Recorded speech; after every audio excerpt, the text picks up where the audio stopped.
If you're experiencing a stuck loading screen in PUBG, there are several steps you can take to resolve the issue.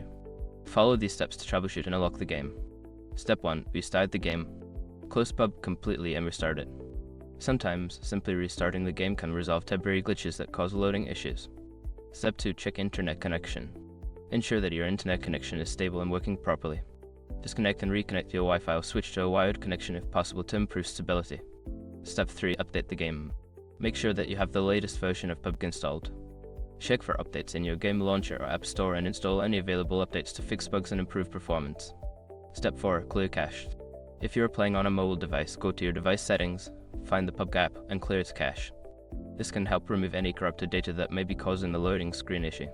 Step 5. Reinstall the game. If none of the previous steps work, consider uninstalling and then reinstalling PUBG. This can help fix any installation issues and ensure you have a clean version of the game. By following these steps, you should be able to resolve the stuck loading screen issue in PUBG.